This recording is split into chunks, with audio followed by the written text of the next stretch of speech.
It's cool.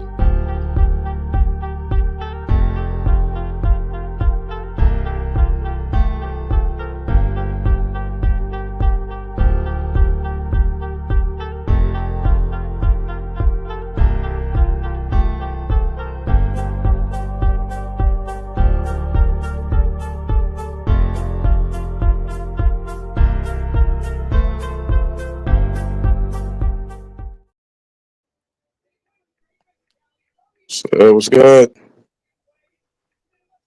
What's good? What up, though? What up, though? How y'all doing? What's up? Chilling, right. man. I want to thank everybody for tuning into tonight's episode of the Detroit Fan Report. Got the panel on here. Got my boy Big Breed down low. My boy Big Drew up top. My man Rich down bottom right-hand corner. What's good, y'all? What up, though? What up, though? What's happening? Yes, sir. Where my boy Bandit at? In the background. Hiding his ugly face. He over there going hunting, man. Man, that boy over there hunting for rabbits. Hey, he did his duck call. It's all love, though, man. It's all love. Look, I didn't know he was gonna be in the background. I just thought I was hosting. Look. I'm producing. Right. I got you, producer tonight, y'all. So yeah, we got a good show for everybody tonight, man. We're gonna get into some Detroit Pistons talk. Yeah, guys, we handle business tonight. Pistons blow out. Yes, sir. The Chicago Bulls, 132-92. Absolute bludgeoning, man. This one pretty much speaks for itself. So what do y'all think, man? Let's get started. Drew, what's up, man? What's on your mind? It was I don't know about that game. That game was like historically bad. I don't I haven't seen somebody get that whooped in a long time. Like, it was so bad we couldn't even see our players build on something. It was so bad. Pointless. Man. Bree, what you think, man?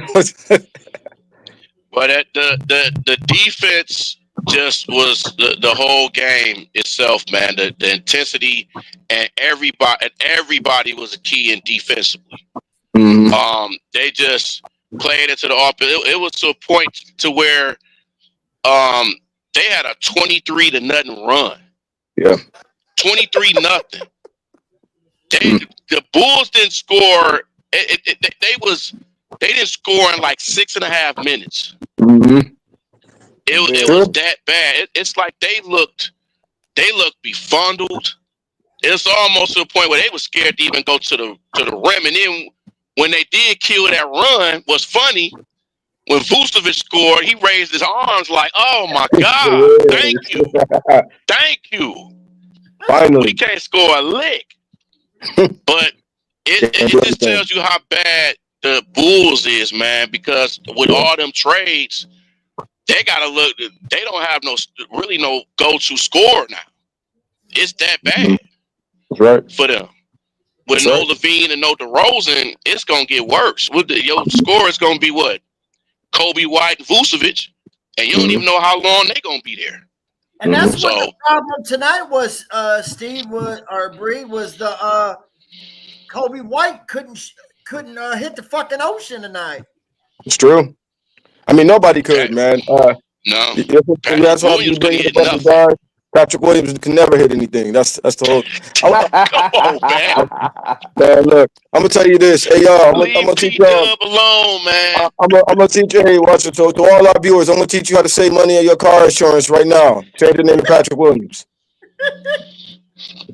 There you go. You don't need Geico. Cure auto insurance. You don't need Geico or Cure. You need P-Will. P-Will. That's Williams, man. You know, I'm gonna be real with you, man. Right, You can't to any of the ladies watching, man. You can't date Patrick Williams. I'm gonna tell you this right now. I'm gonna tell you why. Come on, because, man. Watch this, for real, man. It's always a chance that if that man gets pulled over, you're gonna get arrested for an accessory to theft and burglary because that man is stealing checks right now. That's what's up.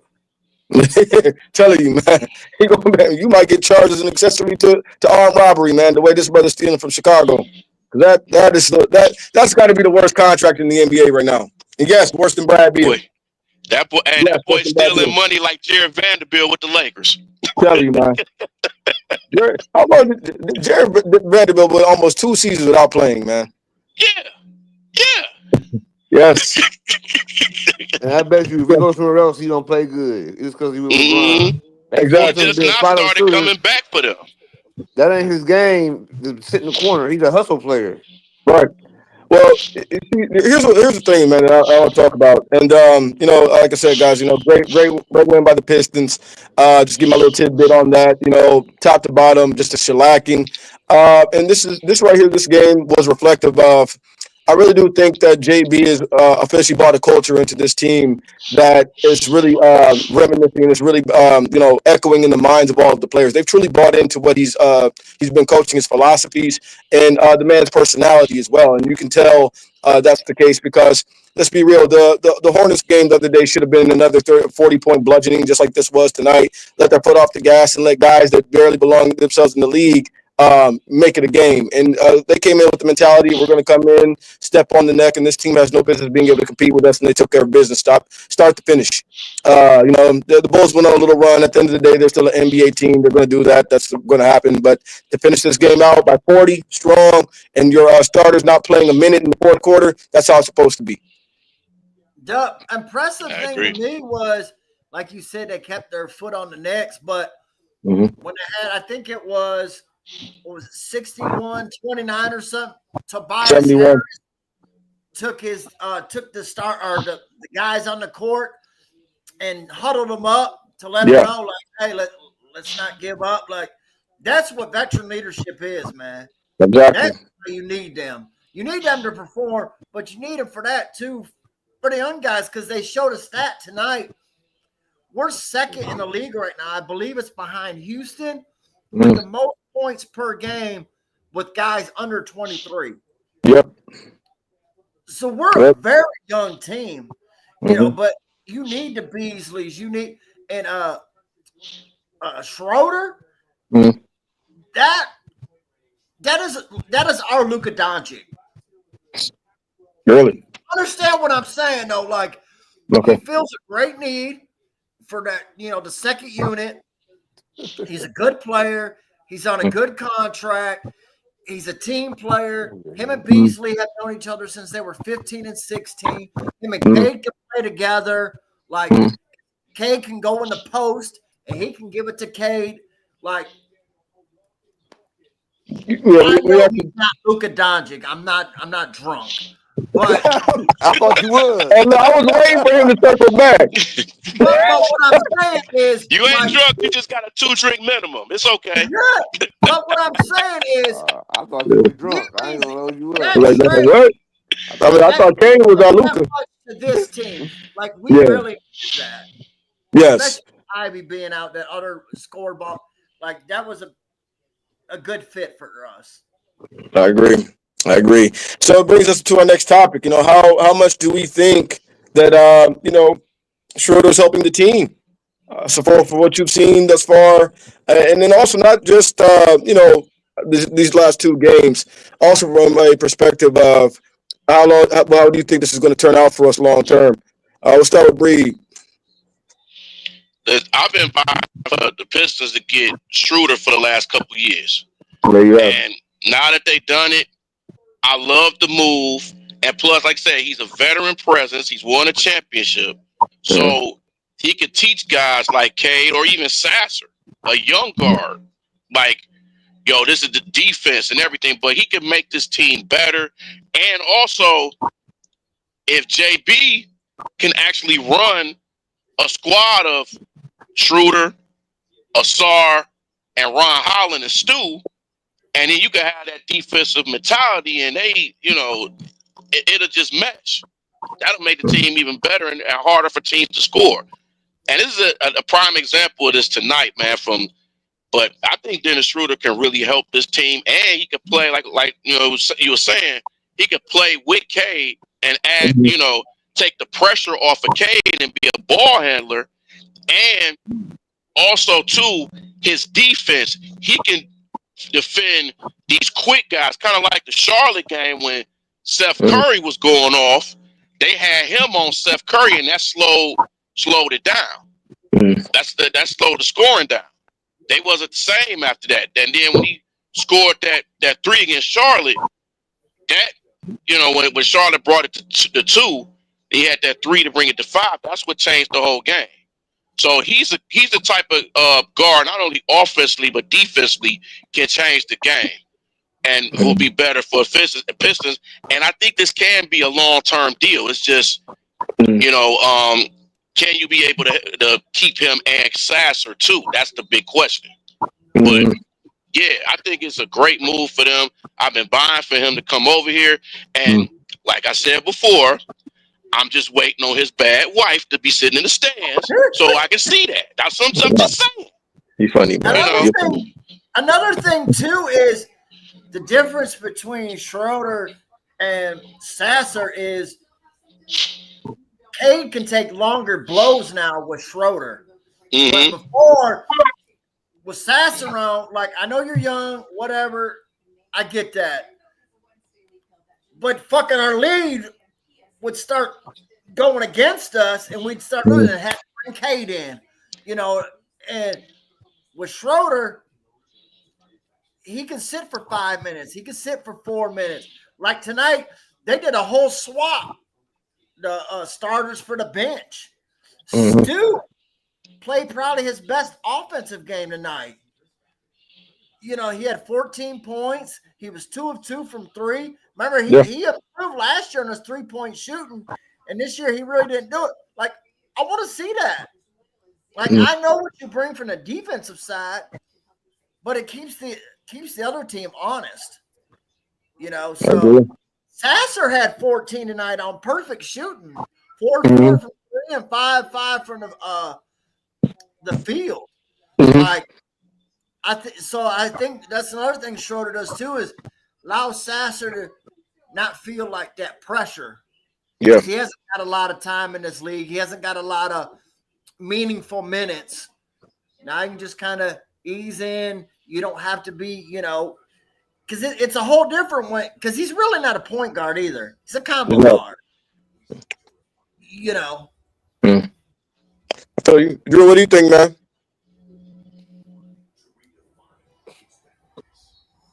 How do you think Dennis Schroeder's helping the camera, Drew? I like the Schroeder pickup because that means we can finally get rid of Ivy. Oh, here we go. Here we go. Here we go. Yeah. We got my boy Dennis Schroeder. Y'all forgive us, man. We still haven't produced the image of his real head. Come on, man. But Gumby. but yeah. We're gonna say that's his real forehead, man. We're gonna say from the eyebrows down, you can see that's Dennis Schroeder. Yeah, man. I guess on a serious though, since our boy Drew is trolling, man. Like, yeah, I think Schroeder definitely helps his team, man. Just as Breed said, he's been lobbying for a while to be able to acquire Dennis Schroeder, a guard like that. I think he fixes, to be very honest with you, I thought was the main issue with this team, which was competent guard play when Cade is off the floor.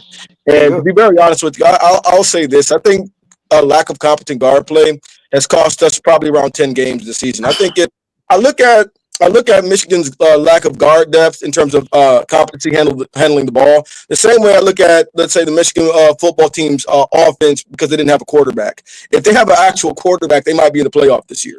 That's just the discrepancy between when you have somebody who can run the show and you don't. If the Pistons actually have a legitimate backup point guard to begin the season, they're probably 7 or 8 games better than what they are right now. And we're talking about, you know, 3rd or 4th in the East, something like that, right behind Boston and Cleveland. So, you know, I think that's been the main issue. You would see leads completely evaporate. We'd have leads upwards of 15 points, 20 points even. And as soon as Cade leaves the floor, they begin to attack. We can't do anything about it. And then, as you said, you made a great point about Stu shooting going down this season, not in the sense that his percentages have gone down in attempts, but his attempts have gone down. That's because he doesn't have a competent guard in the second unit until now to get him the ball.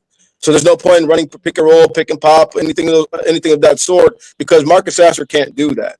And, that's one of the things that I didn't like with the previous regime with Troy Weaver. There's too much, getting a guy and then trying to develop him into something that he was not. Marcus Sasser isn't even a combo guard. He's a two. He's a two guard. He's not the guy. The kid's never been a point guard. He played the two full time in college when he was at Houston. You know what I'm saying? Full time in college when he was at Houston. He's never been a point guard at all. And he's never been called on to handle those main ball handling duties. It's the same philosophy that some fans have. And this is where I will bring up with Jaden Ivey about Jaden Ivey. He needs that secondary ball handler. Jaden Ivey's never been that. A secondary ball handler is somebody who can initiate consistent, good offense and not just get his own shot. Jaden Ivey wasn't that in high school. Jaden Ivey was not that at Purdue, and he's not that in the NBA. He's a scorer who needs to work on his defense. Now, do I think this means that we can say trade Ivy now because of that? No, not because of Schroeder in general. But I do believe it makes it a lot easier on Cade Cunningham, and it's going to bode very well for us. The fact that we now have competent guard play, and I think you're going to see a lot of things explode even more. Let me say this: in the last two games, notice the difference between the last two games since Schroeder has been here. As good as Beasley has been, now that you have a competent point guard running the show in the second unit, he's going absolutely nuclear. That's not by coincidence. Just like it's not by coincidence that our defense jumps 13 points in the standings when the Star Thompson begins to start. You know what I'm saying? Those things are not coincidences. It goes to show you the impact of competency where we need it. Just like we talked about with leadership in the teams, coaching, etc. But also when they're running that second unit out there. So it'll be interesting to see if we can keep him as well. And because you got Beasley's going to be an expiring deal, Schroeder is $13 million coming off the books, etc. It's going to be very interesting to see, who we can keep, how we can keep them. But I trust Trajan Langdon is going to have a solid plan for us to execute moving forward. Never up for extension. Thing about Schroeder and Beasley too. So you're right. I'm not going to disagree with you about the competency, but they've also known, which I didn't know until they've known each other since they were 15, 16. Well, so, Beasley was 15, 16 rather. But Schroeder was already in the league. So Schroeder already him. Yeah, but he knows how to play. They know how to play together. Know how they like. That helps as well. Mm-hmm. You know what I mean? Get you in your right spots. Yeah. All that. That's what happens when you got a guy that actually knows what he's doing with the ball. Yep. And as for Sasser, realistically, man, I'll be honest with you, he probably won't play. And for the sake of that young man's career, I think we should probably move him this summer. I don't personally see a pathway for him to play that makes any sense, because you have to think about it like this: Do I play Marcus Schroeder? Do I play Sasser next year, or do I try to re-sign Beasley? I try to re-sign Beasley. I'm not. Marcus Sasser is not as good of a player. It's just that simple. If he was better than Dennis Schroeder, he'd be playing. We wouldn't need to make a move. So let me ask you guys. I say yes. Is Beasley a must re-sign in y'all opinion? Depends on what you do. That's just my opinion. It depends on what you're trying to do. So just from my vantage point, did anybody see? I want to expound upon this while we're we're done giving our input about Schroeder. Slide on to the next topic. Don't bring that up for us, man. I think it's a good time to slide into that. We're talking about, do the Pistons have enough?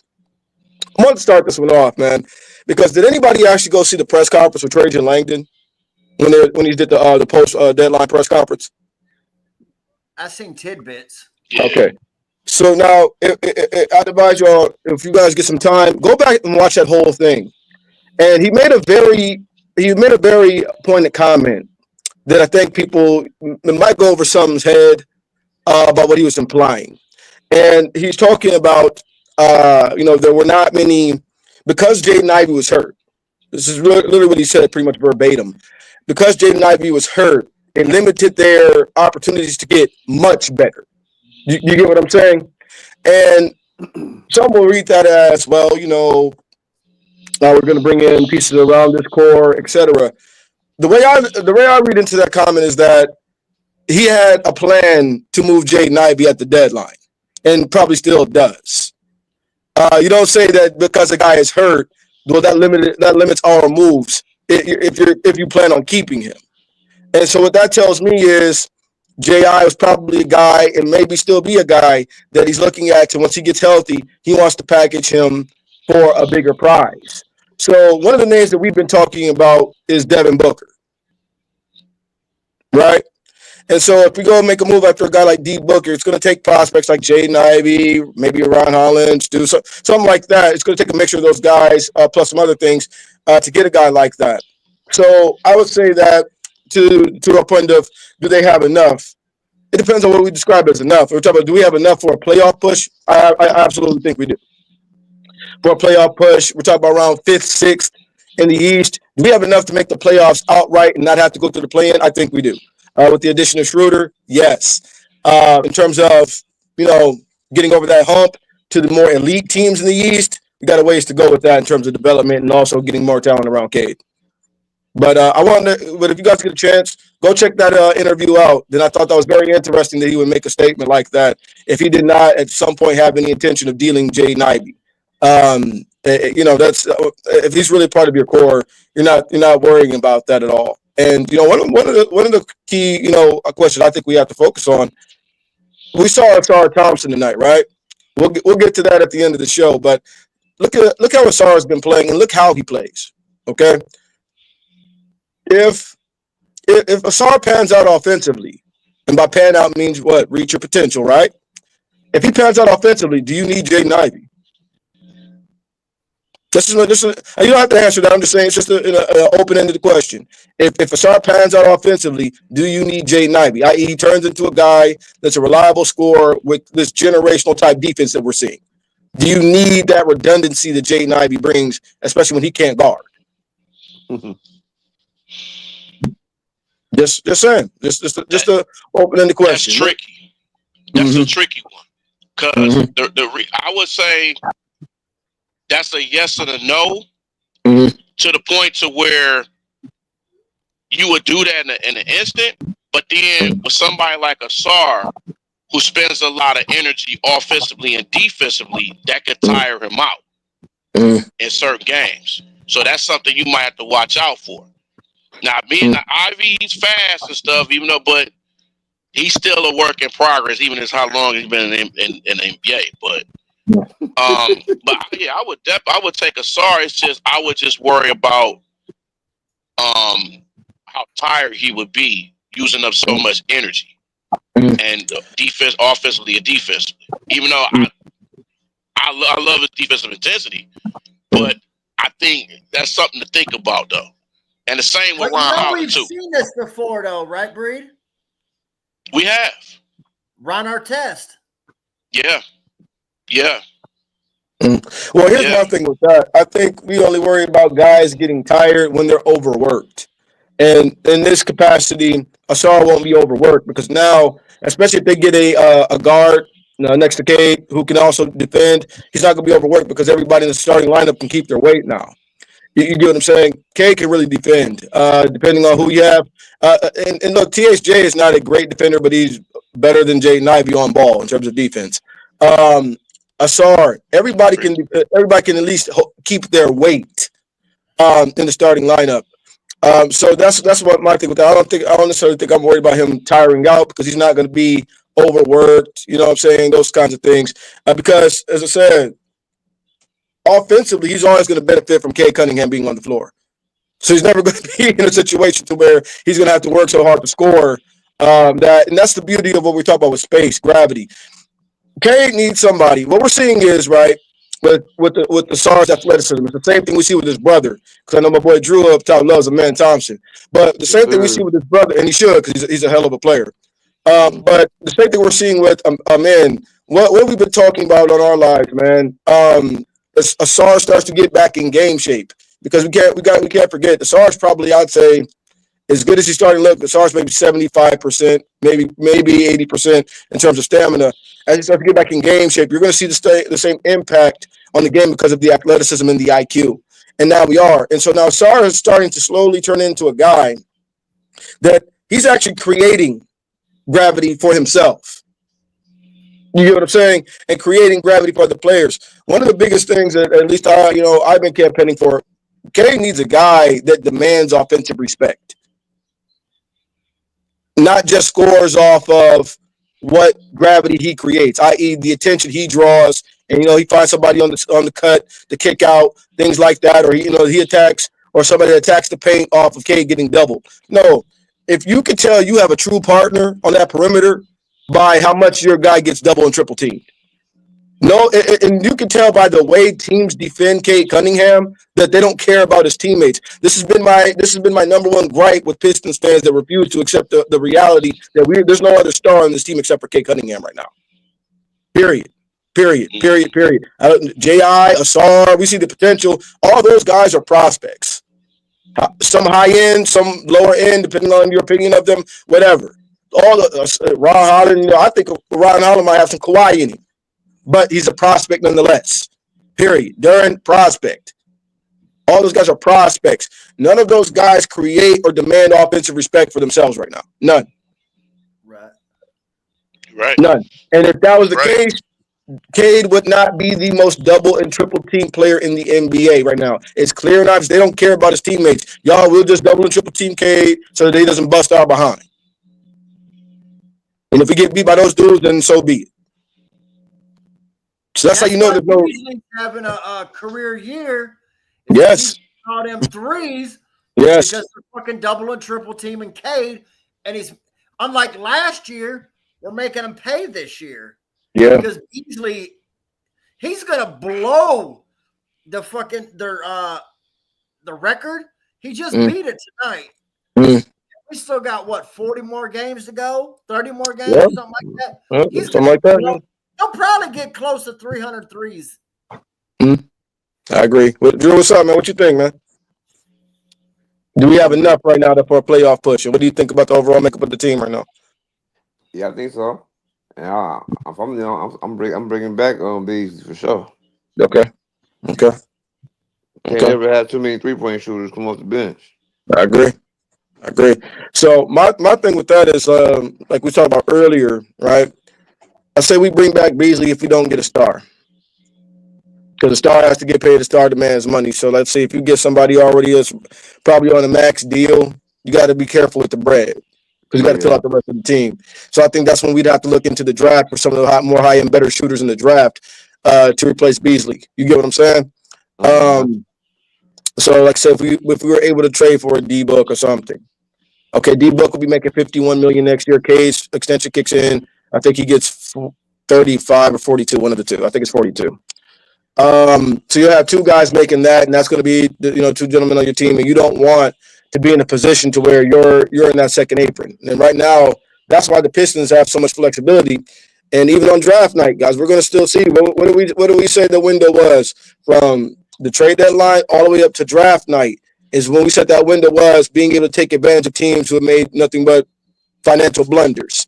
And so we're going to see it by then. You're going to see teams that they'll play the stubborn game. Like, for instance, the Chicago Bulls. They're one of those teams that wanted to play the stubborn game because they didn't want to look too stupid. And they kept Vucevic because the trade offers were not enticing enough. You know good and well you cannot afford Nikola Vucevic and not be a playoff team. They know that. And now what's going to happen is they cut their nose off to spite their face. And I guarantee you the Bulls are going to be in a position where they're going to have to attach an asset to get rid of the contract of Patrick Williams and Nikola Vucevic. Because the GM there was too stupid to realize this, or rather too stupid and too prideful to admit what's going on. That's a man overboard over there in Chicago. I'm glad we don't have that issue anymore. The thing that I like, and I wanted to say this about Trajan, is he listens to his players. He said it in his conference. One of the tidbits I seen was these guys have exceeded my expectations, and I wanted to make sure I put them in the best position to be in the playoffs. And to go. Beasley, a veteran, damn near begged him not to trade him, saying he wants to stay here. Yeah. Trajan kept him. Yeah. I think that'll help where Trajan won't try to bang your head for Beasley won't try to bang your head because he wants to be here. Trajan stayed by his side and let him stay. Did not trade him. So I think you might be able to get him for a decent price. Oh yeah. So to that point, I agree with you 100%, bro. I'm saying more from the standpoint of just raw numbers because the Pistons can offer Beasley what every other team can offer, which is the MLE. So the MLE in total is 12.8 million, and then you get the regular signing, and then you get if you're above the cap signing. So if you're above, like basically if you're approaching luxury tax, your MLE is only $4 million, and then you don't have an exception. So if you're like say the Pistons, right, you have an MLE of 8 million, and then you get a $4 million exception as well to continue to sign another player. So the Pistons can probably offer him a base $8 million this season. That's what they can offer him. And that's what any other team can offer him. That's generally probably why he wanted to stay, because he realized there's not going to be a scenario in which the Pistons get outbid anyways. Because everybody can offer the same thing. So if I'm over here in Detroit, man, I may as well just stay where I'm at. I like this place. His mom's from Detroit. His family, he's got family here in Detroit, support system here in Detroit. So he may as well just stay in Detroit and do what he do. And so he probably give him something like 3 years, 24 million, 4 years, 32 million, something like that, somewhere along that ballpark. I'm just saying that's if we don't get a guy that's a star.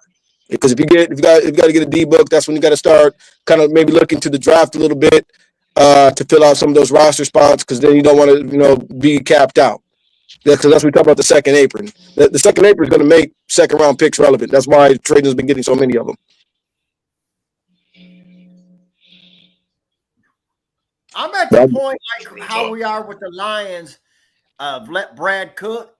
Let Trajan cook, man. He's proven so far. I agree. I definitely think he did a good job assembling the team, man. And I personally think we have enough to make a good push. And depending on our matchup, man, I think this team could be a second round team. I think some teams, they're going to make it into the playoffs are just a bad matchup on paper for us. So I think it depends on who we draw. We could be a team that sneaks into that second round. I think that right there, however, that's probably where our ceiling is at the moment. Just as we're currently constructing at the current level of development with our players. But it's to go from being the worst team in the league's history to we're actually talking about playoffs, not even play in. We'll take what we can get, man. Like, what do you guys think about that? What do you think the ceiling on this season is, Bree? Get at least this team got a chance to get top 4 in the East right now. I mean, they're only 3 games out, so I think that's pretty much the season. Get you a home, have home field, have the first 4 spots to get home. I think that's the ceiling. To get the top 6 is really the season, the ceiling. Yeah, they don't want to be in no play-in. Like nah, you don't want to go through all of that stuff. Like nah, you want to for sure playoff spot in the first 6 spots. That's the ceiling. I agree. But I think this team has, if they can stay healthy and they can play the way they can and no injuries. Oh yeah, they can do that. They could possibly get the 3 seed. They could possibly catch up to the Knicks. So you got Knicks. Knicks are third in the East. So let me look up the Eastern Conference standings real quick. So the Knicks are third. We're 7 games behind them. Then you got the Pacers above us. They're 2 games above us. 2.5 games above us. Then we're right here. So yeah. I think right in between. I think in between 3 and 6, I think is a realistic cap on the season. If we got so just looking at this, so Knicks are 35 and 18. We're 28 and 26. Third in the East might be something that might be slightly out of reach, just based on record, not necessarily how good our team is. Because I think we can beat the Knicks in the playoffs. I do. Whether they have a home court advantage or not. But in terms of just catching up with them record-wise, because they're going to have some freebies on their remaining schedule too. I don't know if we'll quite catch that, but I could definitely see us sliding into where the Pacers and Bucks are. If we put our head down, we lock in, man, I could definitely see us locking up the top 4 spot. It's possible, especially with Giannis going down with the Bucks. Yeah, they can't stay healthy at all. Is it either Giannis get hurt or Dame get hurt? It's almost like they picking and choosing which one to get hurt. That's what it seemed like. They got Kyle Kuzma though. They got Kyle Kuzma. Yeah, whatever, man. The only thing he can win is a featherball contest. Oh, Mr. Flint. Oh, okay. Yeah, 20 points a game. 20 points a game. Okay. Hey, so Light skin Kyle. Okay. Do you guys think that Bickerstaff should be in consideration or have consideration for Coach of the Year? Absolutely. Yes. I personally think right now, so if the season ended now, right? I don't see how anybody else goes ahead. I don't. Because let me see who would be in the running here. So you'll probably have, let's see. Ime Udoka, but then again, that team is loaded. But you know what though? Nobody expected them to be this good though. That's the thing. Nobody expected them to be as good as like a 2-3 seed. Okay, I mean, I think they're definitely expected to be a playoff team. Kenny Atkinson might be in consideration because he has the best play. He has the best team in the East. That might be one. But in terms of completely turning around the franchise, man, I personally would have J.B. Bickerstaff at the top of that list, and that no homer involved in it. I just think the guy's body of work is superior to anything else because that goes back to what we talked about. Do we have a core or we have a Cade, right? We had that conversation live, weeks ago, man. These are guys with a pulse. All the other coaches that you name are coaching stars. Shane Gould is a star. Amen Thompson is already. I'm sorry, the kid's showing up. The kid's a star. You got 2 all-stars on the Cleveland Cavaliers. 3. Like, come on, man. Like the only thing JB has is Cade, and everybody else is a competent. Those are competent heads. And yes, including Beasley. Beasley's having a career year because he's playing with Cade Cunningham. I've never seen Malik Beasley look this good on any other team. And yes, he got touches. Look at the Bucks, man. He looked good. He was decent, solid for the Bucks last year, but he didn't look like this. Yeah, he didn't get the ball as much as he does here. Yeah, he didn't look like this, man. And it's where he's getting the ball. It's because it's the Cade Cunningham effect. That's more so his greatness than Beasley's talent in general. And I would, and not only just Beasley, but Tim Hardaway too. Okay. He's been getting the ball more. He couldn't even get that with Dallas. No, he was on the bench last year. They wouldn't even play him. He was on the bench behind Hardy last year, man. Exactly. Couldn't play him. So it's just it's just an all around just team effort with this team, man. It's just they got potential. They just as long as they stay healthy, and not only that's how it is with them. And I'm gonna say this too. Not only with JB as Coach of the Year, but you might have to consider Cade as most improved. Yeah, I see where he's in contention for that, Bree. Yeah, he might win that, but to be very honest with you, I don't know. I mean, I'll be very honest with you, man. I personally, let's say this, man. If Cade got a fair whistle, Cade would be in top 3 in MVP talks because his stats would be undeniable and his team is winning. I consider for most improved, but I think that's a slide that kid's talent. I mean, right now, I believe he's 8th in MVP considerations. Right now, I mean, I think we have to talk about Cade as an All NBA MVP type candidate right now. This guy is, like, as I said, these are competent guys. None of these guys are world beaters we have on the team now. At least they haven't developed into that. We can see the potential, but none of our young guys have developed into that yet. And as for our veterans, let's be real. So it goes back into JB and Cade's acumen. Cade's greatness as a player and JB's ability to coach. And his competency, man, and his brilliance. That look what's being done with this Pistons team with these current pieces right now. Schroeder, good player, You know, he's not a star, but I do definitely think he's the best backup point guard in the market, without a doubt. But those are guys at the post, man. Like Tim Hardaway Jr. is starting, and he wasn't even getting minutes on the Dallas Mavericks last year, and yet you're sixth in the East. That's coaching and that's greatness and as having a great player. Those two things. You know what I'm saying? He was getting no clock when he was on the team with Luka and them, man. No clock at all. We look at, Beasley, good shooter off the bench, started a few games for Milwaukee, had a solid season, but did not look anything like this. And there's a reason why he didn't get a contract last year, because they thought he was expendable. And so, once again, coaching, being utilized in a way that shows off his skills, and then also playing with a great player. So that's why I think both of those guys, man, as far as I'm concerned, I have those guys in MVP and Coach of the Year talks. I agree with you, Rich. To me, JB had to have a talk with him because he was good. I watched him at Oklahoma State. I see the Oklahoma State Cade going into the post. Because in the post, he don't just take the small guards. I've seen him shoot over. I've seen him take – he posts up big. I've seen him take Durant.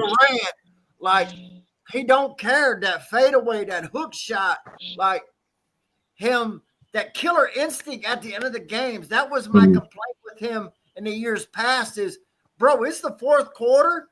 You need to go get it. You are the guy. Like, go get it. Like, be the Durant, be the LeBron, be the, insert whoever you want to. He's doing that this year. Yes, he's got the shooters. But just his overall game, I see a different Cade. He has went from here to here. Yeah, I agree. He's starting to use his teammates, though. That's the big thing. He started to use. He got trust in his teammates. I mean, he couldn't trust those guys last year. He couldn't trust those guys. They couldn't shoot. They couldn't shoot, man. That's one of those things. That's one of those things, man. Speaking of shooting, Tobias has got to stop taking threes. That motherfucker can't hit a three to save his life. We need him to be able to hit a three. That's Rich, the whole thing. Hey, Rich, he's brought here to hit don't threes. say that name around Ed. So Tobias has been playing a lot better and more consistently last 10 games. So I'll give him that. So I'll get off his back a little bit. But no, they brought him in here to be able to shoot the three. He's got to be able to stretch the floor, man. So, but it's working out for him right now. So I'm not, like I said, I'm not like some of these Detroit fans, man. When things are going good, they want to find something to complain about. You know what I'm saying? Call Lion, Detroit Eagles fans. Yeah. But yeah, man, it's going well right now, and so we got to see that. But man, Cade couldn't trust those guys last year. Here's the thing: the narrative, right? Because that's the narrative that a lot of the fandom uses. They don't know what they're talking about. They'll say, "Well, Cade got to utilize his team." I've seen guys call Cade a ball hog, and the guy's literally third in assists in the entire NBA. But this year, man, I don't know what it is, and I want to address this, man. It's just like this little guy mentality. To the point where we root against our own stars. We saw it with Matt Stafford and the Lions, man. You had fans literally rooting against Stafford because he was a star. And so I think people just, they think when they think Detroit, Detroit has become synonymous with like struggle or something. So you got to be like one of these struggle, get it out the bricks type players or underestimated type players off the mud to get any respect from your own fandom. I think it's the stupidest thing ever. Because now when talent doesn't want to come here, we don't complain about that. When it's the dumbest stuff like we saw with Stafford, we've seen it with Cade. That's why you get the whole, Jaden Ivey is better than Cade Cunningham guys. Morons. This is where you get those guys. You know what I'm saying, man? It's like we finally get a guy. We finally get a guy, and then we don't have respect for him. You know what I mean? Like, bro, Cade was top 10 in assists last season with those dudes. Hamidou Diallo. Think about this, guys. There's 3 players that was getting 20 minutes a game last season that are not in the NBA anymore. And not coming back. Hamidou Diallo is not going to come back to an NBA roster. Malachi Flynn is not going to come back to an NBA roster. He put up a 50 ball, though. Respect that. Yeah, I respected him scoring like 50, 60 points a game overseas. I respected him in Beirut or Iran or wherever he playing ball at, or Lebanon. That dude's shooting up for the Gaza Wolves, man. The Shanghai. What? Telling you, man. It's not even the Shanghai Sharks, man. He over there with the Ho Chi He over Minh there with Guppies or Taco something. Fall. Yeah. Man, come on, man. Hey, y'all hear Dwight Howard about to be back with the Lakers, right? I damn it down. I saw that report, dog. Come on. Y'all wild, man. Y'all wild, man. Nah, man. But Hey, no, they got faith in Jackson Hayes. They got faith in Hayes. Man, Jackson Hayes is probably the the best bum. five I've seen And last they 5 just years. The bum. signed they signed Alex Len today. Alex Lynn. That's another guy who's done too.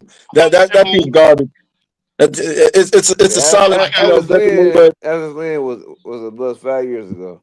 yeah, man. Look, if you're asking Alex Lynn to play major minutes, you're not a championship hopeful. No, So he's a backup. Yeah, period. That guy's a third string, fourth string, big, just a guy in the locker room like what he was in Sacramento. That's what Alex Lynn is, man. But whatever. Yeah, let's slide on to our next topic, fellas. I think we pretty much in agreement on that. To the next, Bandit. Players of the game. So we saw that beating. Who do y'all have as your player of the game, man? Rich, we're gonna start with you, man. Man, so you can go mostly, obviously, you can go Cade.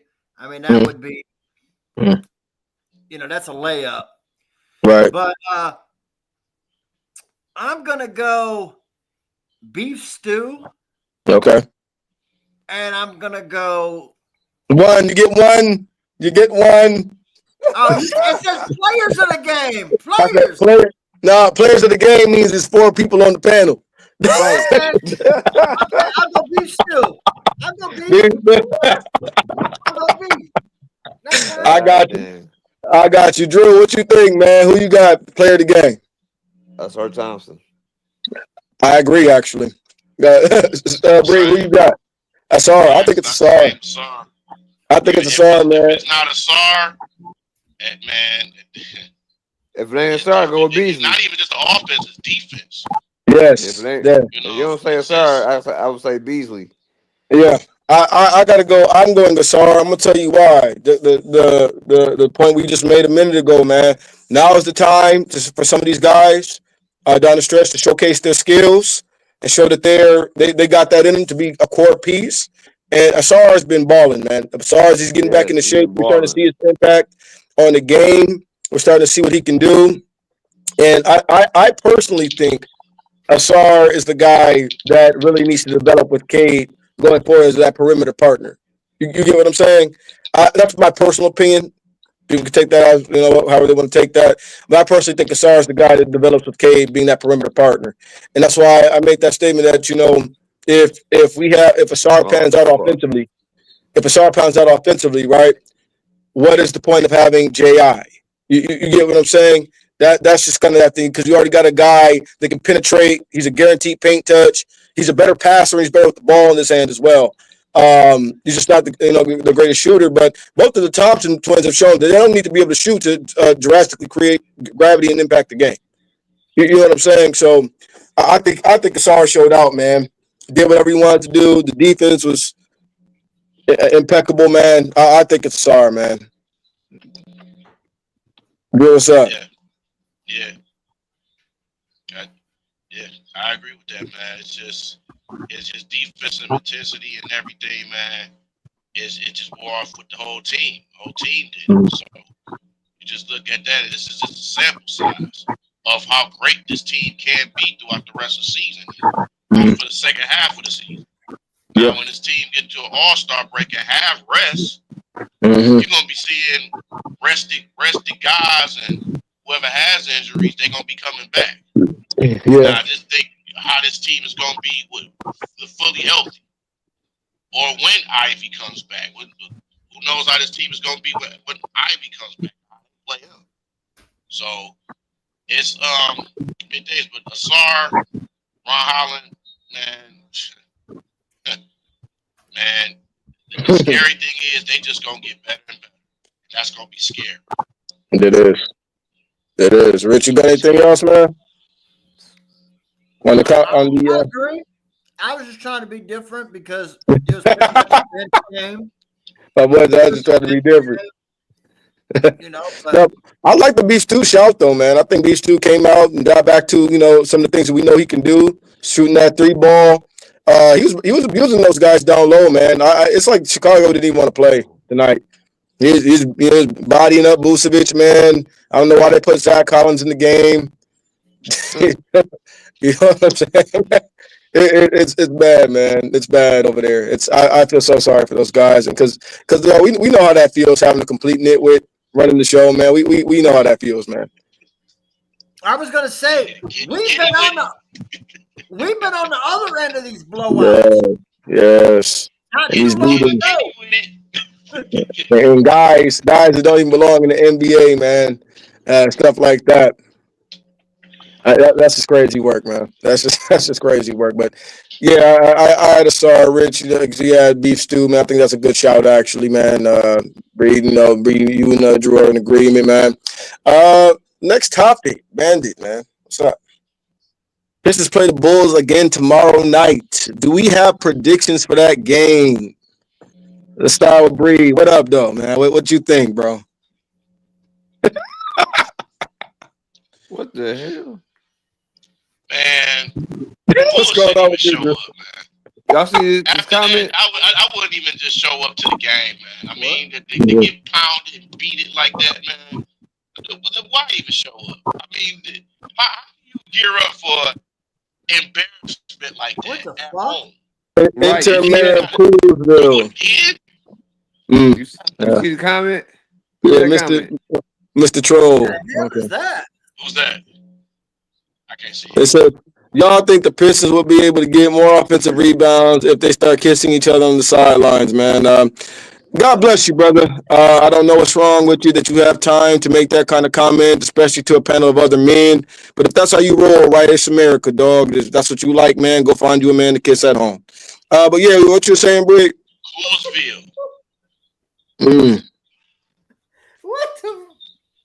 Yeah. Hey. That sound like a troll, I know, but I'm not gonna mention the names. But I'm not gonna mention his name. This but is he's the a reason. real troll. This is the reason why Trump brought real men back. Real talk. They're trying to make America once again great again. I'm telling you. But yeah, man, it's just gonna be BeAman.com. Take another beat down, bro. Another beat down. It's gonna be another beat down, assault, mugging. Yeah, it might get even worse. An absolute beating, eh? A massacre. Massacre. Is that in Chicago? Or is that at home? Chicago. Back to back in Chicago. It's in Chicago. Yeah. Lord Jesus. Poor fans. Weird, ain't it? I've seen home and homes back to back. No, they both in Chicago. They both in Chicago. Isn't that weird? I've seen home and home back to backs, but at the same. Yeah, I've seen that. Because the Pistons actually have that with the Wizards next month. They got two straight home games with the Wizards in March. Yeah. Hey, you know what? You know what's funny about that, man? While we were on this real quick, if you guys look at the rest of the Pistons schedule, guys, I'll be very honest with you. If they don't get 42 games, I think that's a failure. The back-to-back with the Wizards, the Bulls, the season's pretty much gift wrapped 42 games if you just come to play. That's if you just come to play. So I think right now, man, they're in great position. They take it seriously, but I think they have a coach and a leader right there that's going to make sure that they understand what's on the table and the prize that can be had if they come and we take care of this business. What do you think, Drew? What do you got a prediction for the game tomorrow? Ass whooping, part 2. He ain't worried about that game. He worried about his next parlay. Exactly. I ain't parlaying after the night. I'm taking me a break after the All-Star break. What you have the over/under on Vucevic? That's what all the gamblers say. That's what all the parlayers say. It's I got you, Drew. All-Star break. because they messed up everything, man. I had a Go good, ahead. I had a You're gonna good have a parlay parlay. till 8 o'clock came. Hey, you're gonna have a parlay that's got Paul Reed scoring 20 points. He ain't on the sheet because they know he a bum. He ain't on the sheet. Oh, come on, man. Oh. Come on, man. Wow. Hey, man, That's Come how on, it look, man. y'all. That's how disgruntled Drew get when his parlay don't hit, y'all. And now we attacking guys. He become a Detroit Eagles fan when that parlay don't hit. Damn. I won't go that far. I never celebrate the Eagles. Hey, he gonna be on that next parlay Jamie Foxx commercial. No, Same day parlay. No, Steve, that's MGM, Steve. you wild, man. Rich, I'm Rich, what do you I'm think, Rich? FanDuel.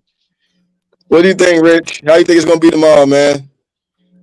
So, I mean, it's good to have veterans because Chicago should come out with some fire, knowing they just got embarrassed the night before at home by the same team. Mm-hmm. But going into the All-Star break, with I think that would be 3 straight wins because I think tonight was 2, right? Yep. Right. That'd be huge, man.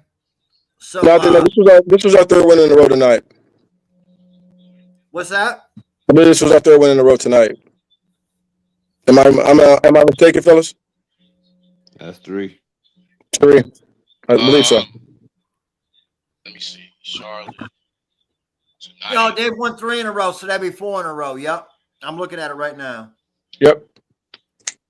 So that'd be huge. Mm-hmm. Going to All-Star break 29 and 26. Nice. We've already had the most wins. I looked this up the other day. This is the most wins they've had since 2000, I think 18 or 19 in a season already. Blake Griffin. Mm-hmm. Blake Griffin. I mean, so this is crazy. I mean, this is a good season. They've made Detroit basketball good again. Mm-hmm. I've enjoyed watching it because I like basketball and I haven't watched it last couple of years. It's been fucking awful. I'm not gonna lie to you. You know, it's hard to watch right now. Now I've been watching it, almost trying to catch almost every game because I enjoy watching them, man. I like watching Cade. I like watching Duran. I'm a huge Duran guy. When everyone else was blazing him, I fucking had his back because I watched him when he was at Memphis, and I know what this guy's capable of. I've seen you had his back. I thought I was the only one.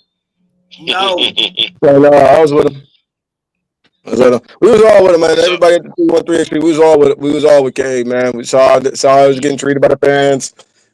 Saw how he was getting treated by the organization. Because I've been sticking up for him, man. We still got fans that say we should have drafted Jalen Green instead of Cade. We still got them. We already talked about those guys earlier in the show. On his team, ain't that crazy? They can't be helped, man. But I'm gonna tell you this, man. Terminal stupidity is a real disease. We need to start actually raising funds to combat it. We really do. If they got Green, they probably have the same record as the Wizards. Yeah, I guarantee you, the gentleman who commented that mess right there in the comment section, probably a Jalen Green fan, if you know what I mean.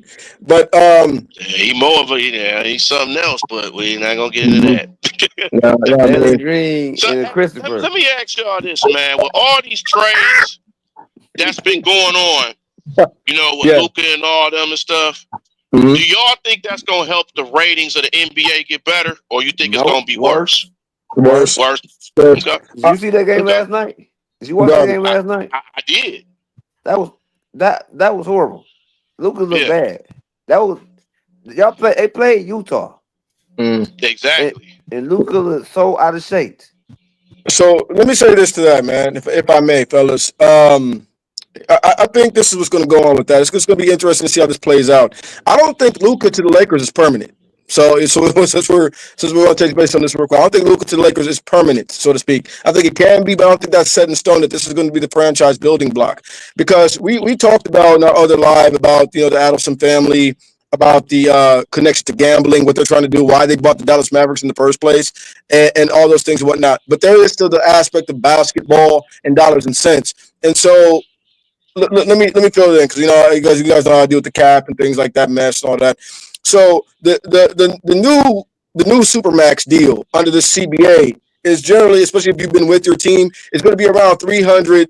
So you're going to get. He's eligible for a $385 million Supermax, right? So if you're a homegrown player with your team, he cost us up 116 million, but you know how that is. But if you're in a homegrown team, think about this, man. Cade's next Supermax could be he's making roughly $90 million a year. Right? And so now I think that the second apron, like we've been discussing, really brings that into perspective that I don't know how many teams are going to be willing to pay that. And then I think Brady brought up a good one, man. We were talking earlier. Right now, the only player that is in a rookie scale deal that you probably give a Supermax to like that right now is Wemby. Yes. Mm-hmm. That's probably the only guy. That's probably the only guy. And so if Luka doesn't get it, that goes to show you how impactful the hard cap, which is the second apron, is. We've been saying this for weeks, months on our lives, fellas. We've been talking about this. And now here at the Detroit Fan Report, trust me, we know the numbers. The second apron is a real thing. And, for all the fans that are upset about these different trades, et cetera, look, fellas, we're all fans, but at the end of the day, we're not the one paying these guys. Yes, we obviously, our money goes into revenue. We get that. But at the end of the day, we're not the ones cutting that check. You know what I'm saying? We're not the ones cutting that check. And so at the end of the day, man, the Adelson family realized they did not want to pay Luka Doncic $85 million a year to not be healthy. I read something today where I think it was Bobby Marks posted. Mm-hmm. He was saying the trade deadline is the new free agency. Essentially. Like Brandon Ingram just signed with the Raptors. Mm-hmm. They normally wouldn't get a guy like that. Mm-hmm. He signed a reasonable deal, too. The majority of the 25 free agent class is gone. Like, they've already signed. Exactly. Well, that's what the second apron is doing, right. And so that's what we're seeing here. And I actually think it's good for our league. I do because it's going to make second round picks more relevant. It's going to make actually developing players.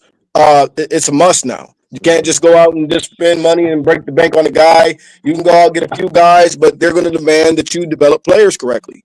And so, think about it, man. We look at a team like OKC, right? And we see their success. Yeah, they've had some high picks, but for the most part, that's been good trading, good scouting, and those guys have hit. Not all those players have been super high-end draft picks. Lou Dort, Jalen Williams was drafted after Jaden Ivey. If you think about the only lot, like I say, top three lottery pick was Chet, and that's it. He hasn't played, and they don't even need him. And so that's just developing players properly, man. So.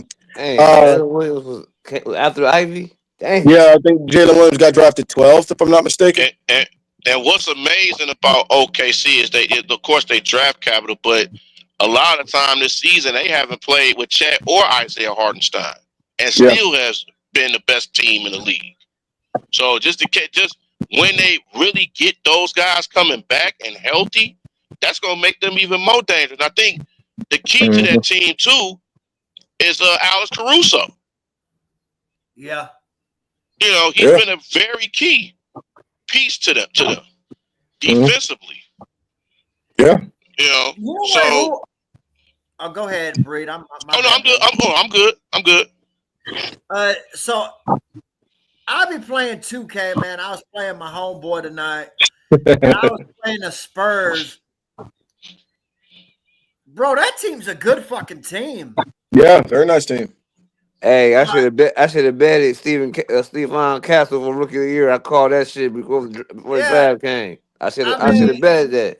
They got Wemby, Barnes, Vassell, Paul as your starters. Yeah, you got Keldon Johnson coming off the bench. You got Castle coming off the bench. Like, Castle been going crazy. Castle been going crazy. Like the last 8 games, he been going crazy. Yeah, yes. Yeah, Calvin Johnson can play. Yeah, there you go. I too like what do you want to call them? Like teams to watch. I'll do one from each conference. Will be the Spurs and the Magic. Be interesting to see. When Banchero, Suggs, and Wagner are healthy, that's a dangerous team, man. That's true. It's true. But remember, we got guys that think that Franz Wagner. I'm not going to get into that. I'm not going to get into that. Remember, Jay Ivey clears Franz Wagner, according to somebody on. He's a project. That's pretty good, man. That's pretty good. Hey, if you offered me Franz Wagner straight up for Jaden Ivey, where do I sign? Brother, I'll be honest with you. Didn't I say that? Yes, you did. If you offered me Franz Wagner for pretty much straight up for anybody on this team except for Kate Cunningham, I probably would do it. Yeah. Yeah, I'm just being honest with you, but here's what it is. As for tomorrow night, guys, I guess I'll close out this segment with this. I don't expect it to be another just straight beating. I think we're going to win convincingly because we're just a better team. But I think just pride as a player, just pride as a man. You can't come back out here in your own building tomorrow night and not have some fire or some pride and a chip on your shoulder for how you just got worked tonight, man. That was embarrassing. Didn't even like you showed up to play. You wasted the fans' money and wasted your own effort, man. And if you lose like that, I'm gonna tell you, if you lose like that, you didn't make an effort to play. That's just that simple. You got demoralized early. They punched you in the face and you couldn't recover. So you got knocked out. They got finished. So I think they have to come back and be more competitive about tomorrow. I'm gonna go with the Pistons. I think a 15-point win. I think they'll win because they're just a better team right now. But I don't think, and this is just me giving them the benefit of the doubt as competitors and as men, that you come back here, especially in your own building, 2 times in a row and look like this. I'm not going to write any other man off like that. I got to give him some kind of credit just as a man. So that's what I think with that. Bandit, is there anything else for us tonight, brother? Hey, I agree with that, Ed. And one thing too is, especially for Detroit, all your starters and your guys that get minutes, Beasley, so on and so forth, they got a light night. So they're going to have fresh legs for tomorrow night. Yeah, they are. So if you do got to get into a battle, they'll be ready. You have to play 30-plus minutes tonight. Hey, the Bulls starters gonna have fresh legs too. Shoot, they gonna they gonna be fresh. All they just gonna put some icy hat on them. They just gonna be good for the next game. They gonna be good. Fresh legs don't matter when you're behind and still beat red from getting that belt taken to that butt crack, brother. Yeah, because tonight they had no legs. The Bulls saying they got a saying that say "see red." Oh, they saw red tonight. Please believe. Yeah, you are. Hey, to our boy Bandit, brother, we got any more things to cover, brother? Nah, I think y'all covered it all, man. I appreciate you, Ed, for hosting today, man. First show, man. Shout out to people that's watching, man. I appreciate this was, show we put together at the last second, so I didn't get everything together, but I appreciate y'all. You did a great job, bro. We appreciate you, man. Appreciate you, my man. Good job, bro. Let y'all know. Let them know where they can find y'all out before we head out here, man. So it's you, Ed. Yeah, brother, we got a YouTube channel under construction, man. We're gonna be on social media platforms. Give us the next couple weeks, man. It's been an honor coming on, guys. We appreciate it, man. Shout out to my boy Bandit. So yeah, man, be on the lookout, y'all. We'll give you that update as soon as they come along. Richard, man, you can catch me on X at Riggs 928. Big Steve. Yeah, you was funny as hell, man. Yeah. So, hey, man, you can reach me, New Breed 313 Sports. Also, D313XP, myself, Nomas J, DC1, Ed, Drew, and also my main page, which is 313 The New Breed Real Talk. I talk about everything. I get raw, rugged, and stuff like that on there. I speak about everything. So, y'all not gonna be disappointed with all these all these platforms. We reach all platforms, man. Drew. Yeah, I could be see me on Facebook, Andrew Love, and like my man Ed said, we be back out here. We had some hating situation going on, but we're gonna be back out here for sure. It's under construction. It's under construction. Y'all wild, man. Y'all wild. Come on, man. It's under construction. Hey, I was being nice. I wanted to say something else, but I'm being nice. So Drew I has know no you do. filter, y'all. Drew has no filter. I ain't got nothing to do with that, man. Bandit, brother, I appreciate you, man. Yeah, I appreciate y'all, man. Like I said, this right here is our picture show. This is all our show. It goes to all our networks. So make sure y'all subscribe to all our networks before y'all get the show. You feel me? With that said, man, I gotta be up early. I got kids that be waking up at 7 o'clock to go to school. Dang. yeah, me too.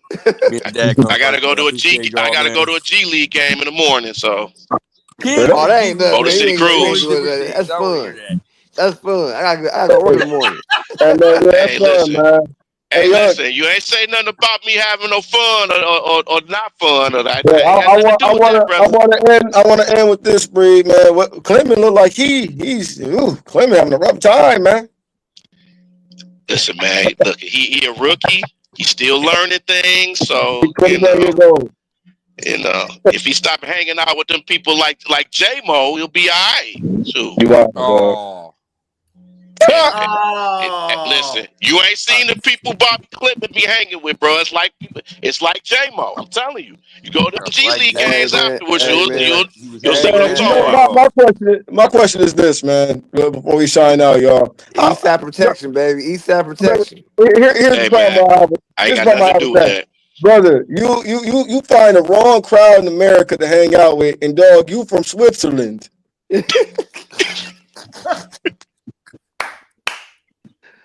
You from Switzerland, brother, and then you was in Australia last year, man. I'm done, man. I got work in the morning. All right, y'all, man. With that said, this has been Pistons Talk, man. We out, man. All right.